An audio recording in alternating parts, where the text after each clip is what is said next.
نے فجر کے لیے اللہ اکبر کی آواز بلند کی، امام نے سجدے سے سر اٹھایا، نماز مکمل کی دعا مانگی، یا اللہ میرا تو سجدہ مکمل نہیں ہوا اور فجر کی اذان ہو گئی۔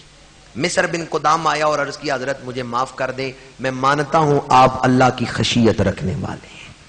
وہ بڑے بڑے علم و معرفت کے پیکر، لیکن ہم گناہگار، لیکن ہمارے دلوں پہ وہ جو کثافت ہے یا مادیت ہے یا دنیا کی مصروفیات کا رنگ ہے، اس نے ہمیں اس قرب کی منزل سے اتنا دور کر دیا۔ عارف کھڑی کی زبان میں ترجمہ کرو، جس تن اندر عشق نہ رچیا، کتے اس تھیں چنگے، مالک دے کر راکھی کر دے صابر پکھے، اٹھ بلیا یار نو راضی کر لے، نیتے بازی لے گئے کتے تیں تھیں کتے۔ امام احمد بن حنبل رحمت اللہ تعالی علیہ، حضرت امام شافعی نے فضل بن ربیع کو ایک خط دے کے بھیجا، فرمایا جاؤ امام احمد بن حنبل کو یہ خط دو۔ وہ شخص فضل بن ربیع خط لے کے آیا امام احمد بن حنبل کے پاس۔ امام احمد بن حنبل نے خط کھول کے پڑھا تو رونے لگے۔ ابن ربیع نے پوچھا حضرت کیوں رو رہے ہیں، خط میں کیا لکھا ہے امام شافعی نے؟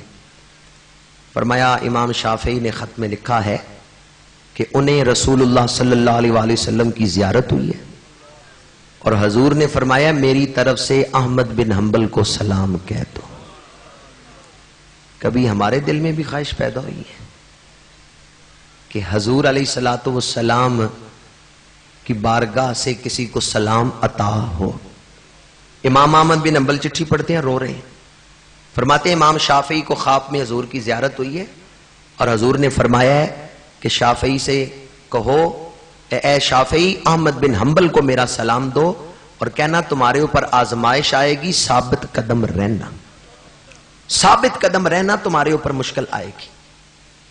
آپ نے خط لانے والے سے یہ بات بیان کی تو فضل بن ربیع نے کہا حضرت مبارک ہو کہ حضور نے آپ کو سلام بھیجے۔ ایمان سے بتائیں جسے حضور سلام بھیجیں اسے مبارک دینی چاہیے یا نہیں دینی چاہیے؟ ابن ربیع نے مبارک دی۔ امام احمد بن حنبل نے جو قمیض پہنی ہوئی تھی اتاری، وہ قمیض اتار کے دی، فرمایا تو نے مجھے مبارک دی ہے، یہ قمیض تو رکھ لے، یہ میری قمیض تو رکھ لے۔ ابن ربیع وہ قمیض لے کے آیا، ابن ربیع وہ قمیض لے کے آیا واپس امام شافعی کے پاس۔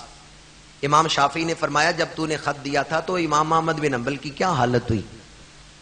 انہوں نے کہا خط پڑھتے ہوئے یوں پتا چلتا تھا امام احمد بن حنبل کوئی معصوم بچے ہیں، ان کے چہرے سے معصومیت ٹپک رہی تھی، اور پھر وہ رونے لگے۔ میں نے پوچھا کیوں رو رہے ہیں؟ انہوں نے کہا امام الانبیاء نے مجھے سلام بھیجا ہے، میں نے ان کو مبارک دی، انہوں نے اپنی قمیض اتار کے مجھے تحفہ دے دی۔ امام شافعی کہتے ہیں میرا جی چاہتا ہے میں تجھ سے وہ قمیض لے لوں، لیکن وہ تمہیں تحفہ ملی ہے، تیرے دل میں اس کی قدر ہے، میں نہیں چاہتا کہ تجھ سے لوں۔ ہاں اتنا کرم کر اسے کسی پانی میں بگو، وہ پانی مجھے دے دے، میں اس عاشق رسول کے بدن سے لگنے والی قمیض کا مس شدہ تبرک والا پانی لے کے پینا چاہتا ہوں۔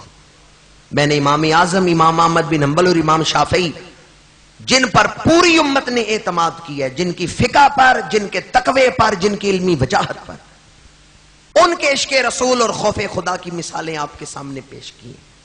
امام احمد بن حنبل رحمت اللہ تعالی علیہ نے روتے ہوئے کہا جو ابھی آپ سن رہے تھے، لیکن اس کا ترجمہ فارسی میں کسی شاعر نے کیا کہ من کی استم کے باتو دمے دوستی زنم، چندی سگانے کوئے تو یکم تری منم۔ میں آپ کے در کا ایک کتا ہوں، آپ نے کرم فرمایا جو اس کو یاد کیا۔ اور حضرت جامی نے کیا خوب فرمایا ہے، کاش سگت کوئے تورا نام جامی بودے کہ بر زبانت آمد گاہے گاہے۔ آج کی رات کو ایک جلسہ نہ سمجھیں اور اس کی صرف ایک محفل نہ سمجھیں، آج کی رات میری اور آپ کی زندگی کی اہم رات، زندگی بدلنے والی رات، قسمت کو بدلنے والی رات بن سکتی ہے۔ میں نے شروع میں کہا یہ کچھ لینے کی رات ہے، یہ مانگنے کی رات ہے، قضاء و قدر کے فیصلے ہو رہے ہیں، میرے اور آپ کے متعلق آئندہ سال کے فیصلے رب فرشتوں کو عطا فرما رہا ہے۔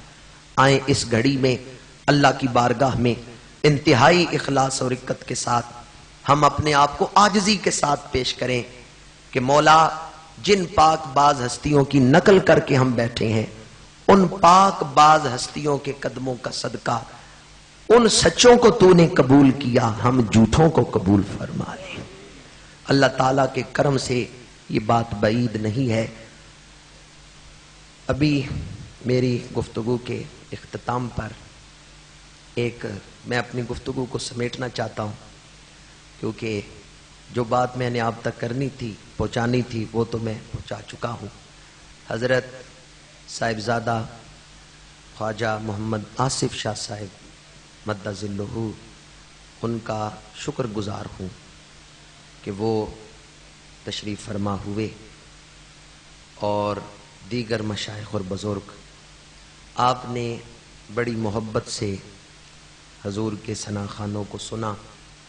میں نے جو کچھ بیان کیا، میں چاہتا ہوں، مجھے کئی دوستوں نے اس بات کی طرف توجہ دلائی، گلفام صاحب سے کہوں گا کہ حضرت سلطان باہو رحمت اللہ تعالی علیہ کی زبان محبت میں صرف ایک یا دو شعر ہمیں سنائیں، حضرت سلطان باہو رحمت اللہ علیہ۔ اس دوران آپ کو چائے پیش کی جائے گی، اور اس چائے کے دور بعد پھر ہم نماز تسبیح ادا کریں گے، اور پھر دعائے خیر ہوگی۔ کی محمد سے وفا تو نے تو ہم تیرے ہیں، یہ جہاں چیز ہے کیا لوح و قلم تیرے ہیں، وما علینا الا البلاغ المبین۔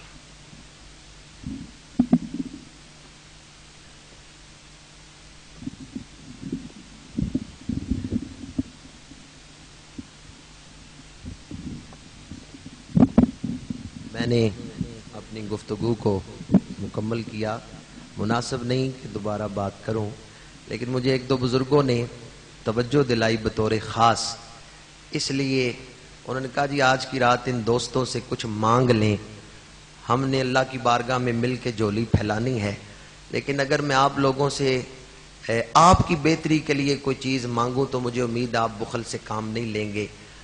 اگر میں یہ کہوں کہ آپ میں سے کون عاشق رسول ہے تو ہر کوئی دونوں ہاتھ اٹھا کے کہے گا غلامی رسول میں موت بھی، بڑے آہستہ بولے ہیں، غلامی رسول میں موت بھی، غلامی رسول میں موت بھی، ہاتھ اٹھائے ہیں تو ذرا نیچے نہ کریں، اوپر ہی رکھیں، غلامی رسول میں موت بھی۔ اب یہ ذرا چہرے پہ پھیر لیں، کوئی چیز ہاتھ میں آئی ہے؟ بعض دوستوں کے ہاتھوں میں تو داڑھی شریف آئی ہے، لیکن بعض دوستوں کے ہاتھوں میں کوئی چیز نہیں آئی۔ کوئی ہے جو آج کی رات عہد کرے کہ میں داڑھی شریف رکھوں گا؟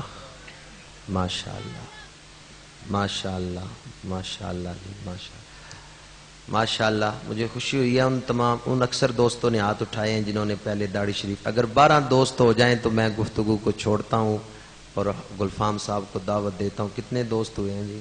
حاجی ناصر صاحب جی گنے ہیں جی، 12 سے زیادہ ہو گئے ہیں جی، ماشاءاللہ۔ میں سمجھتا ہوں کہ ہماری محفل کا ایک بڑا مقصد پورا ہو گیا، اگر ایک آدمی کے دل تک بھی یہ بات پہنچ گئی، قوت عشق سے ہر پست کو بالا کر دے۔ اور خواجہ غلام فرید نے کہا درداں دے قصے تے مرداں دے حصے، اے درداں دے قصے مرداں دے حصے، ذرا وقت دے سو سنے ساں کے ناسے۔ آج کی ساری رات اسی ذکر و فکر میں گزارنے کی رات ہے، اور انتہائی محبت سے گلفام صاحب ایک یا دو شعر حضرت سلطان باہو رحمۃ اللہ علیہ کا پیش کریں گے، آپ توجہ سے سنیں، اس کے بعد صلاۃ و تسبیح جو ہے وہ